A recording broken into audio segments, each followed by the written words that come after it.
Assalamualaikum warahmatullahi wabarakatuh. Nama saya Rivaldi Pojan dari kelas 1110. Di sini saya akan membacakan soal-soal yang sudah saya jawab dari soal sejarah.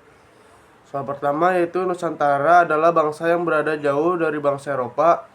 Nusantara dalam sejarahnya merupakan suatu bangsa yang memiliki kekayaan rempah-rempah yang melimpah. Seiring berjalannya waktu, lambat laun Pulau Nusantara didatangi oleh bangsa asing dari Eropa untuk melakukan perdagangan. Bahkan intensitas masifnya sampai melakukan kolonialisme dan imperialisme. Menurut pendapat Anda, bagaimana latar belakang bangsa Eropa bisa datang ke Nusantara? Jelaskan dengan beberapa alasan. Soal yang kedua yaitu mengacu pada soal nomor 1, disebutkan bahwa pada awalnya bangsa Eropa hanya melakukan perdagangan, namun menambah tindakan kolonialisme dan imperialisme. Menurut Anda, apakah pengertian dari hal tersebut dan negara manakah yang mengawali masuknya bangsa Eropa ke Nusantara? Jelaskan. Seiring berjalannya waktu, muncul sebuah perusahaan besar di Nusantara yang berasal dari negara Belanda bernama VOC. Jelaskan informasi yang kalian ketahui tentang perusahaan tersebut, seperti latar belakang, hak, oktori, atau istimewa. Mengapa perusahaan tersebut bisa berdiri hampir 200 tahun dan bagaimana keruntuhan dari perusahaan tersebut? Lalu, apa pelajaran yang bisa Anda ambil dari permasalahan VOC yang bisa dikaitkan dengan kehidupan Indonesia pada masa kini?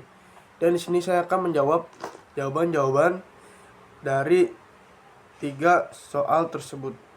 Soal pertama yaitu alasan bangsa Eropa datang ke Nusantara. Yang pertama tuh ada kekayaan rempah-rempah Nusantara seperti pala, cengkeh, lada sangat dibutuhkan di Eropa. Dan yang kedua tuh letak strategis Nusantara sebagai jalur perdagangan internasional. Yang ketiga tuh harga rempah di Eropa sangat mahal sehingga bangsa Eropa ingin mendapatkan langsung dari sumbernya.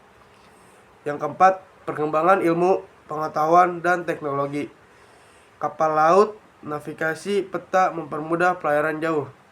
Yang ketiga tuh semangat 3G. Yang pertama ada gold, mencari kekayaan. Yang kedua ada glory, mencari kejayaan bangsa. Dan gospel, menyebarkan agama Kristen. Yang nomor 2 tuh pengertian kolonialisme dan imperialisme serta negara pelopor.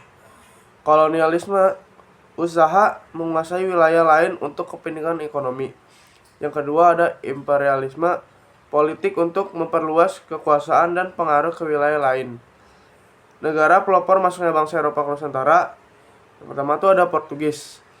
Tahun 1511 berhasil merebut Malaka, lalu masuk ke Maluku. Setelah itu diikuti Spanyol, Belanda, dan Inggris. Yang ketiga tuh ada tentang VOC. Latar belakangnya yaitu VOC didirikan Belanda tahun 1602 untuk menguasai perdagangan Asia, terutama rempah-rempah. Dan ada hak istimewa, bisa disebut juga hak oktori. Boleh mencetak uang sendiri, memiliki tentara, berperang, memperbuat perjanjian, dan menguasai wilayah.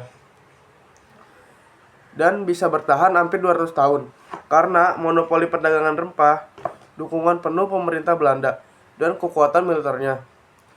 Keruntuhan VOC karena akibat korupsi, biaya perang besar, persaingan dengan bangsa Eropa lain, dan menurunnya keuntungan. Pelajaran bagi Indonesia masa kini yang bisa saya ambil yaitu korupsi bisa menghancurkan sebuah lembaga atau bangsa. Yang kedua, monopoli dan ketidakadilan membawa penderitaan pada rakyat. Pentingnya menjaga kedaulatan ekonomi dan politik agar tidak dikuasai pihak asing. Sekian dari saya. Wassalamualaikum warahmatullahi wabarakatuh.